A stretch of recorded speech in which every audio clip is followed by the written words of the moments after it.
लंका में हर रोग के निष्णांत राजवैद्य सुषेण जी से यदि नाड़ी परीक्षा कराई जा सके तो संभव है वो कुछ उपचार बता सके, परंतु लंका से उन्हें लाना ही असंभव है। असंभव शब्द कर्महीन कारों के शब्दकोश में हो सकता है। अंतिम श्वास तक कर्मरत रहना कर्मवीरों का कर्तव्य है।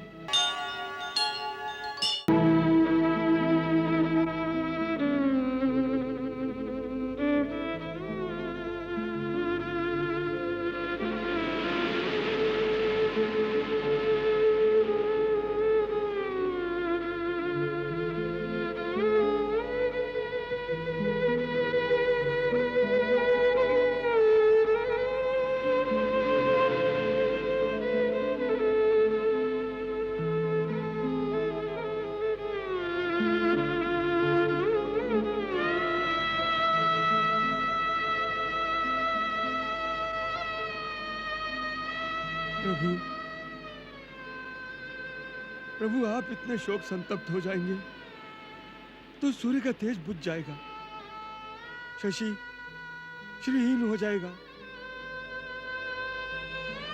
हे धैर्य मूर्ति, हे करुणा निधान, आपने तो सदा दीन जनों के आंसू पोंछे हैं। आपकी संवेदना का संबल पाकर ही निराशा में डूबते प्राणी नवजीवन की प्रेरणा प्राप्त करते हैं। आप इतने निराश, इतने अधीर हो जाएंगे। महाराज विभीषण, जीवन में कभी वो अवसर आ जाता है जब ज्ञानवान से ज्ञानवान प्राणी आशा और निराशा की अनुभूति से परे शून्य अवस्था में पहुंचकर सुन्न हो जाता है। इस समय मैं उसी चैतन्यहीन अवस्था में हूं। मुझे न जीत का भान है न हार की अनुभूति। प्रभु, आप परम ज्ञानवान हैं। आपके लिए तो हर स्थिति में जीत और हार एक समान है। अनुराग और वैराग्य के मध्य स्थित प्रज्ञा है। प्रभु, हर जीवन का आदि जन्म और अंत मरण होता है। कैसा मरण, किसकी हार? निराशा की पराकाष्ठा का नाम ही हार है। हार को हार मानना हार है। जामवन जी, आप तो सबसे वृद्ध और विद्या के ज्ञाता गुणवान हैं। क्या आप भी वीरवर लक्ष्मण को उड़ते हैं निष्प्राण मानते हैं? शरीर का प्रत्येक अंग प्रत्यंग प्रक्रियाहीन हो चुका है। शिराओं की चेतना शून्य हो गई है, किंतु अत्यंत क्षीण गति से चलती हृदय गति में डूबती श्वास शेष होने की पूरी संभावना है। फिर भी हम निराशा में डूबे, निष्क्रिय निरुपाय बैठे हुए हैं, केवल विलाप कर रहे हैं। लक्ष्मण जी के निश्चेष्ट शरीर में चेतना जगाने का कोई उपाय नहीं कर रहे हैं। युद्ध भूमि में जहां एक ओर अथाह सागर है, दूसरी ओर प्रबल शत्रु दल। हनुमान, उपचार का उपाय होगा भी कैसे? उपाय है भी तो असंभव है हनुमान जी। असंभव शब्द कर्महीन कारों के शब्दकोश में हो सकता है। अंतिम श्वास तक कर्मरत रहना कर्मवीरों का कर्तव्य है। उस असंभव उपाय को बताइए तो सही विभीषण जी। लंका में हर रोग के निष्णांत राजवैद्य सुषेण जी से यदि नाड़ी परीक्षा कराई जा सके तो संभव है वो कुछ उपचार बता सके, परंतु लंका से उन्हें लाना ही असंभव है। असंभव को संभव बनाना हनुमान का काम है। मैं लेकर आऊंगा वैदराज को। लंका में कहां निवास है उनका? लंका के उत्तर पश्चिम द्वार के मध्य कोण में वनस्पति उपवन में प्रयोगशाला है। उनका वास सदा वही होता है। प्रभु, मुझे आज्ञा दे, मैं लेकर आऊंगा वैद्यराज को।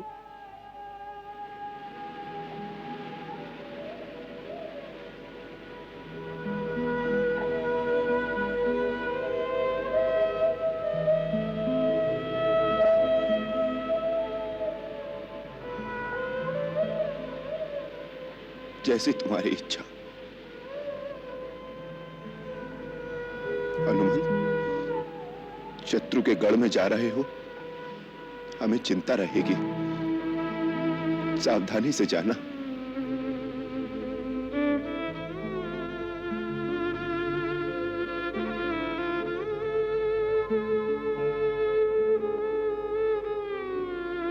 जय श्री राम। जय श्री राम।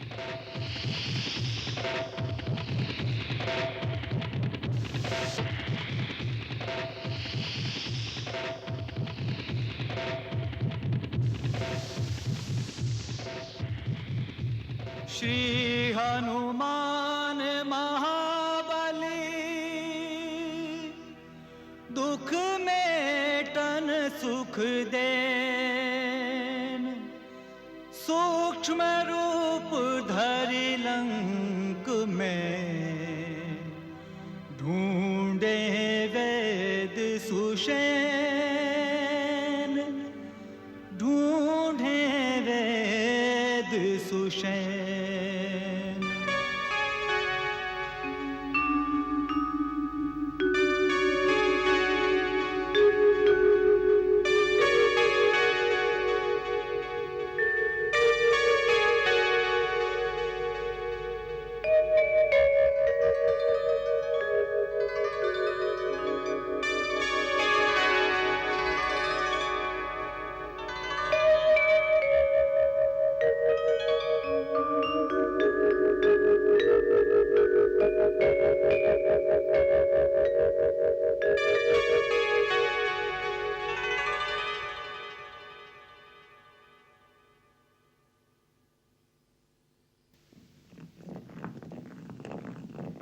लगता है यही वैदराज हैं।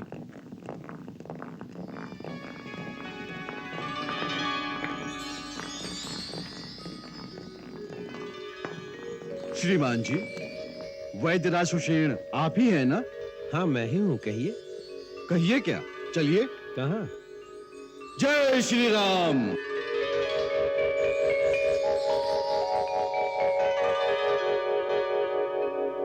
अरे ये क्या कर रहे हो? बचाओ बचाओ! अरे कोई है? बचाओ बचाओ बचाओ बचाओ बचाओ! अरे अरे ये क्या कर रहे हो? क्या कर रहे हो तुम? अरे अरे भाई, तुम मुझे कहाँ लिए जा रहे हो? आपका कल्याण करने, सीधा प्रभु के पास। तो क्या तुम यमदूत हो? किंतु मेरी आयु अभी पूरी नहीं हुई है भाई, मरने का समय नहीं आया है। आपका पुण्य उदय हुआ है वैद्यराज, जीते जी प्रभु का सौभाग्य प्राप्त होगा। परंतु तुम हो कौन? मैं हनुमान। हनुमान? वही जो लंका में आकर लंका को जलाकर धूम मचाकर भाग गया था, वही हनुमान हो? हाँ श्रीमान जी, वही हनुमान। मुझे इस तरह उड़ाकर कहाँ लिए जा रहे हो? श्री राम प्रभु की सेवा में। परंतु क्यों? चलिए तो सही, वहाँ चलकर सब विदित हो जाएगा। श्री राम प्रभु को आपकी आवश्यकता है। रघुवर के सब काज कपि, कर डारे छिन माहि, पवन पुत्र के कोश में, शब्द असंभव नाहि, शब्द असंभव नाहि।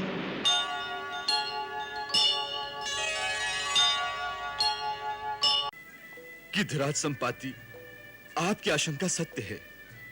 दशरथ नंदन श्री राम प्रभु की धर्म पत्नी सीता माता को जनस्थान में से दुरात्मा रावण अपहरण करके ले गया।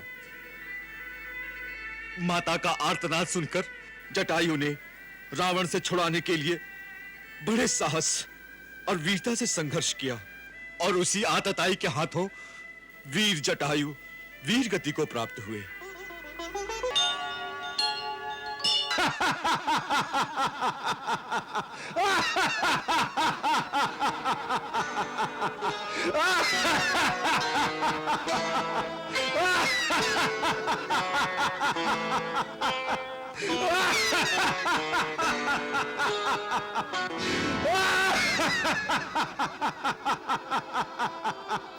मरने को आए हो? कितने आनंद की बात है। मैं कब से भूखा बैठा हूँ। भगवान भी कितने दयालु है, एक साथ खाने के लिए इतना आहार।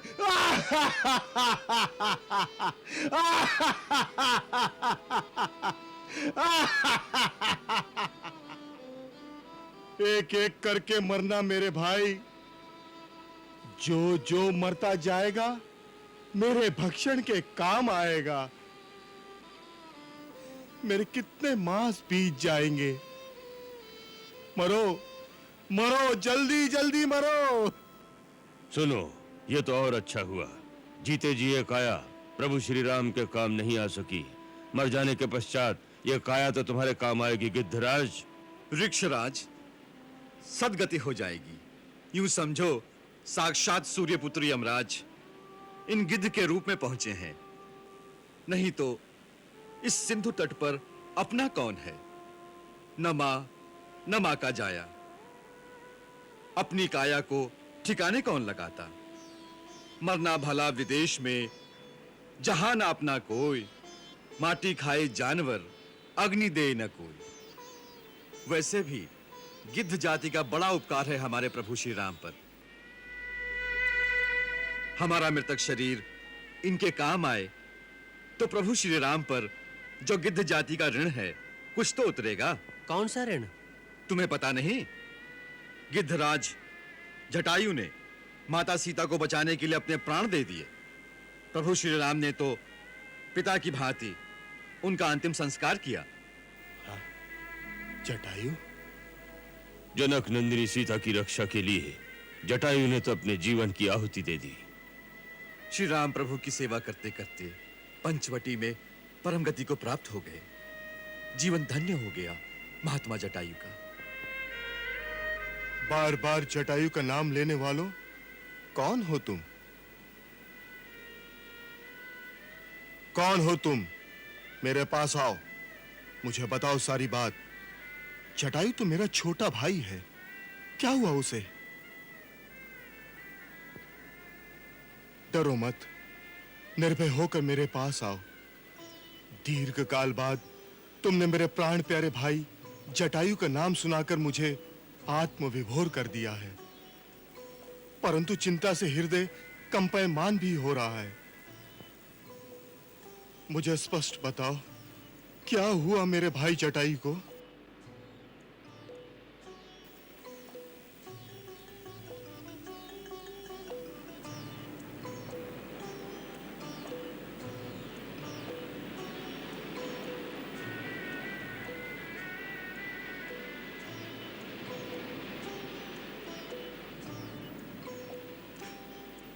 आप पुण्य आत्मा जटायु के भाई हैं।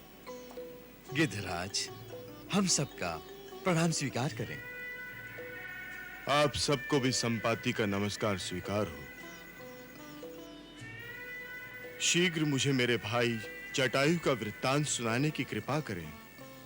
आपकी बातों से मुझे अशुभ की आशंका हो रही है।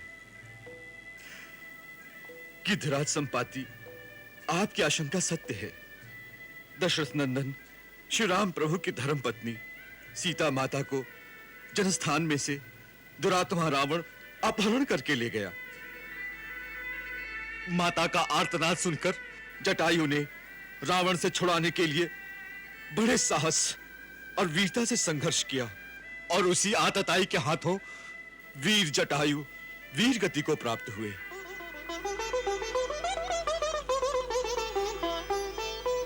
स्वयं श्री राम प्रभु ने वहां पहुंचकर अग्नि संस्कार किया। मरते मरते जटायु ने ही सीता माता के रावण द्वारा अपहरण की बात श्री राम प्रभु को बताई।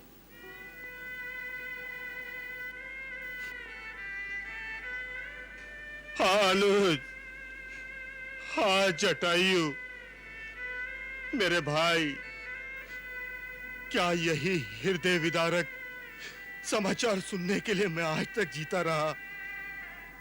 हाय, मैं अगर तुम्हारे साथ होता तो तुम्हारा नहीं, उस नीच रावण का मरण होता, सीता माता का हरण भी ना होता। पक्षीराज, आप अपने भाई से अलग इस दशा में यहाँ किस कारण पड़े हैं? क्या बताऊं बेटा, यौवन के मद में मस्त होकर हम दोनों भाइयों ने एक बार सोचा कि हम सूर्य तक क्यों नहीं पहुंच सकते। कैलाश पर्वत पर बैठे कुछ मुनियों के सामने हमने शर्त बंधी कि हम सूर्य को छूकर सूर्य के अस्ताचल में जाने से पहले उनके पास लौट आएंगे। बस अपने अपार बल के घमंड में हम दोनों भाई आकाश में उड़कर सूर्य की ओर उड़ चले। सूर्य का प्रखर तेज हमें झुलसाने लगा। भारत प्रेम में मैंने अपने विराट पंखों से जटायु को ढक लिया। वो जला तो नहीं, परंतु बेसुध होकर जनस्थान में जाकर गिरा। मेरे दोनों पंख जल गए। मैं भाई से बिछड़कर पंख और पराक्रम खोकर इस पर्वत पर आ गिरा और तभी से अत्यंत विवश असहाय अवस्था में दिन बिता रहा हूं। यहां से बैठे बैठे एक दिन मैंने भी देखा था कि दुष्ट आत्मा रावण एक रूपवती तरणी को अपने विमान पर बलपूर्वक ले जा रहा था। मेरा अनुमान है वो अवश्य ही दशरथ नंदन श्री राम की भार्या होंगी।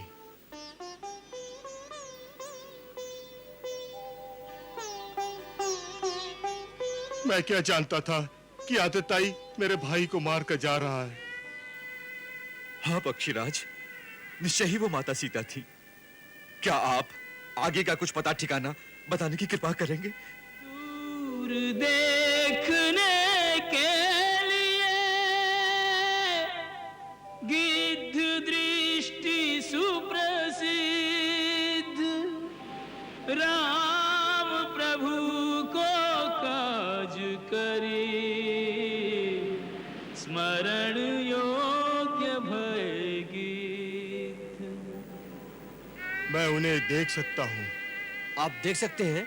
क्योंकि गिद्ध की दृष्टि अपार होती है। आप देख सकते हैं तो कृपा करके बताइए वो कहाँ है? वो इस समय रावण के राजमहल में किसी वृक्ष के नीचे बैठी गहरी चिंता में डूबी हुई है।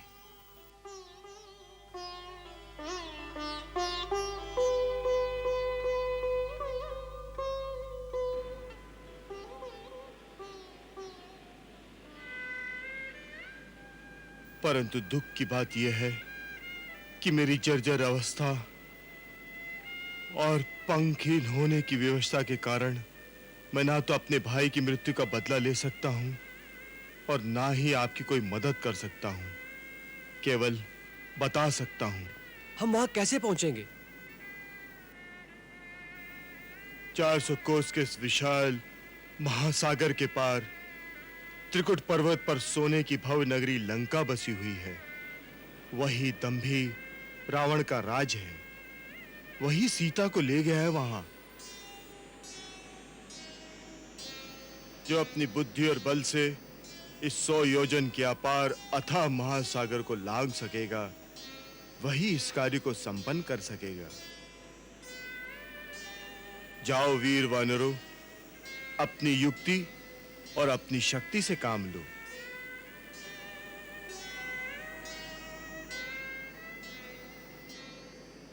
कृपा करके मुझे भी समुद्र के किनारे पहुंचा दो, ताकि मैं अपने स्वर्गस्थ भाई जटायु की आत्म शांति के लिए जलांजलि देकर अपनी श्रद्धांजलि समर्पित कर सकूं। नल, नील,